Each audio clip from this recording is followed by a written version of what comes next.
G'day Gear Junkies, Jason here. My friend Verley from PastFx has sent me another one of their recreations. This is the 80A flanger based on the classic 80A flanger. So let's check it out.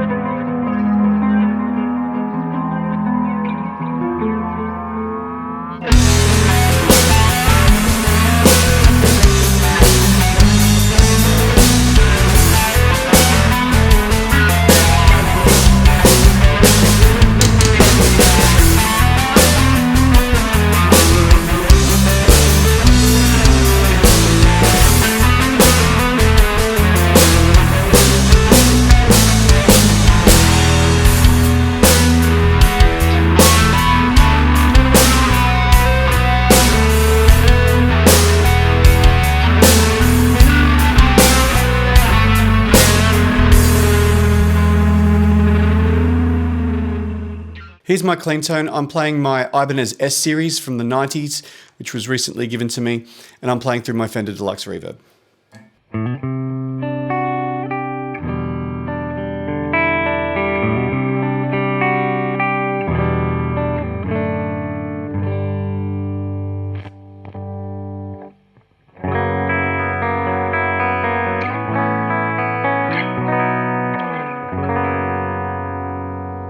So it's completely clean. I will use it with a bit of dirt a little bit later on.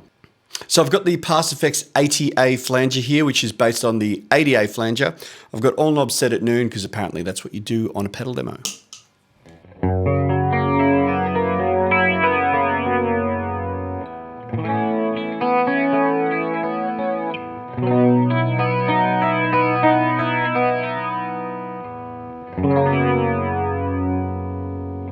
With all knobs at noon, it actually sounds quite good. It's got a beautiful sort of rich modulation flavor. So the 80A is a highly tweakable flanger. So I'm going to take you through all of the controls here and explain what they do. So to start off with, we have manual, range, and speed. Now, these are controls that you'll find on a lot of different flangers. So manual is the delay time. I'll explain that a little bit in a minute. Range is the depth of the vibrato. Is it a really shallow depth or is it a really deep vibrato? And the speed is how fast it's oscillating. If you're after chorusy type tones with your flanger, what you would do is turn the enhance all the way down, turn the range up a bit, and then set the speed to taste.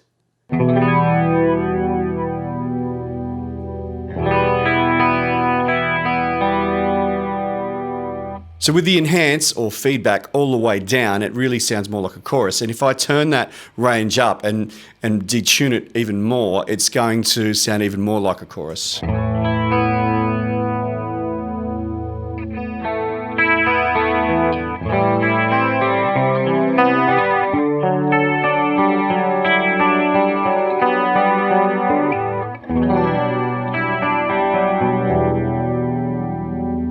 Beautiful.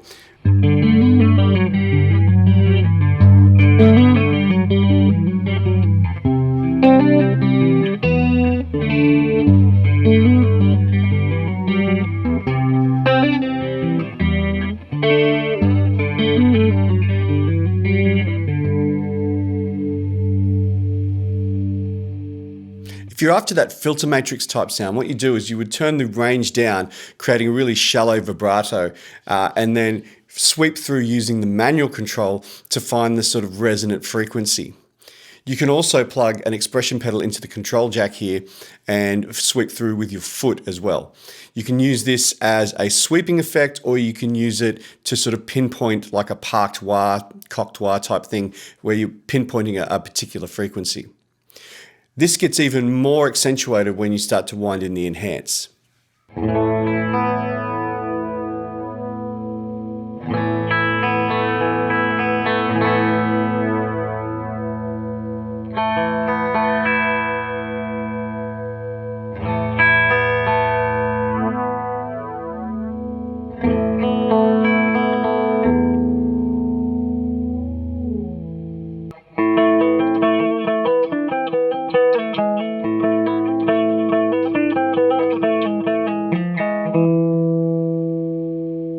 gives it a real Middle Eastern flavour, which is, I think, really interesting.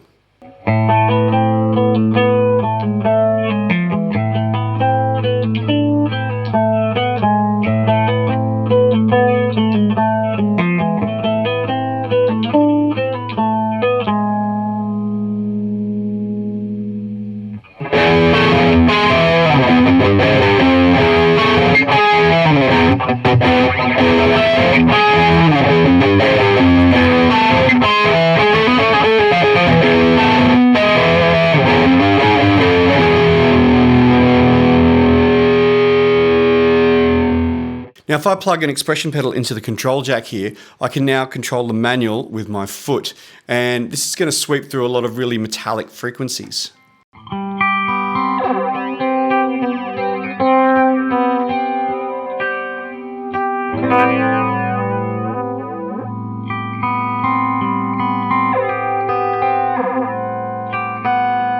Now, you can do one of two things. You can use it to sweep through those metallic frequencies, or you can kind of park it at the one that sounds good for whatever it is you're playing.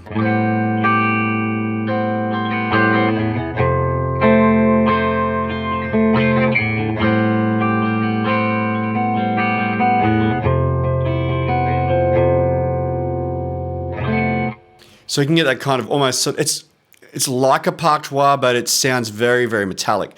And the more of the enhance that you wind into it, the more metallic it's going to sound. So the enhance control here is our feedback. So on some flanges, it might say color, it might say feedback, it might say resonance. In this case, it says enhance. And what this does is it feeds back part of the signal back into itself, and that's what creates that swooshing sound. So if you're after that sort of metallic swooshing flanger sound, you would turn this up.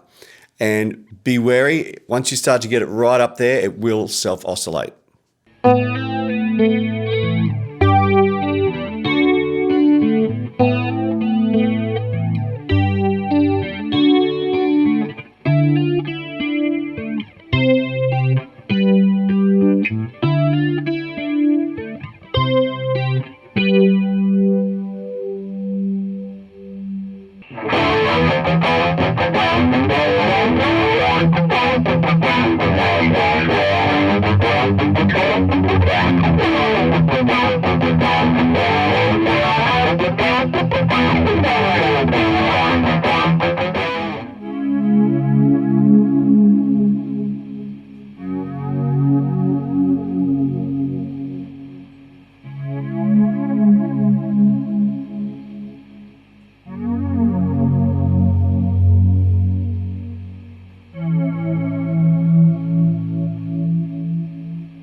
The harmonic switch here takes the enhance or the feedback and flips it out of phase. So on the red mode, it's in standard mode, but when you flick it over to the blue mode, it takes that feedback and flips it out of phase, giving you a more sort of hollow sound. You lose a bit of top end and it changes the character of the upper harmonics.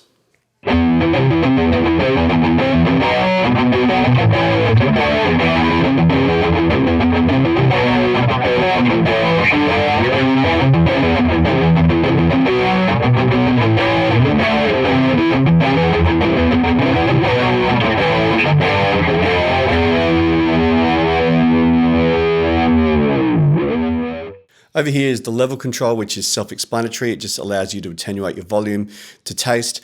Then we have the blend control.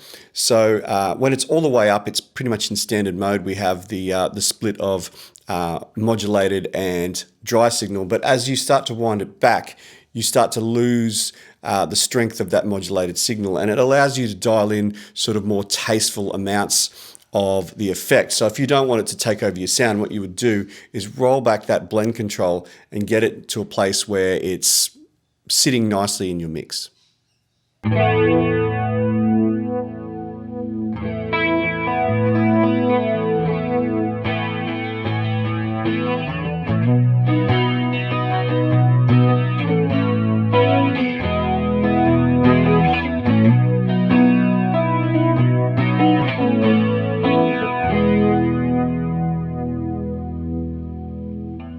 All the way down doesn't completely cut the effect out, it still leaves a little bit of it in there.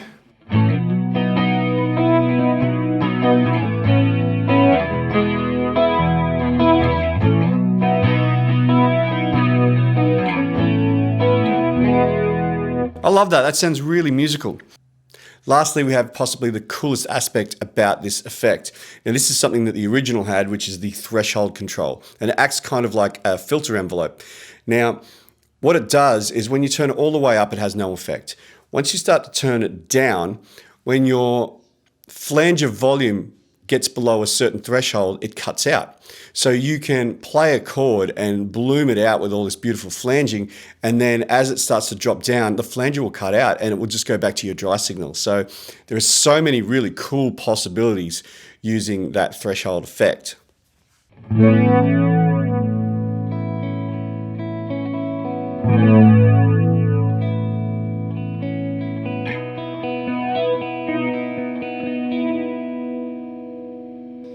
So it's a bit like an envelope in that the harder I play, the more the flanger comes out. And if I play softly, the flanger doesn't engage at all. So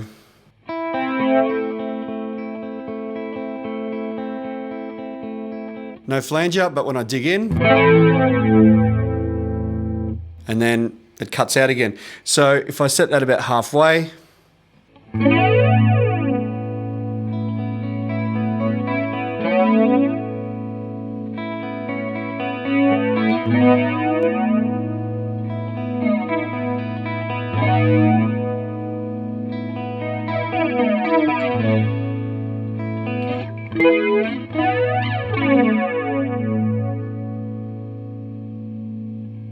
when it comes to vintage flangers of the late 70s, early 80s, there are three holy grail models. There's the Electro Harmonics Electric Mistress, the MXR flanger used by Eddie Van Halen, and the ADA flanger. Now my friends at PastFx already make versions of the Electric Mistress and the MXR flanger, so it was only a matter of time before they attempted the ADA flanger. So this is a really cool and unique analog flanger.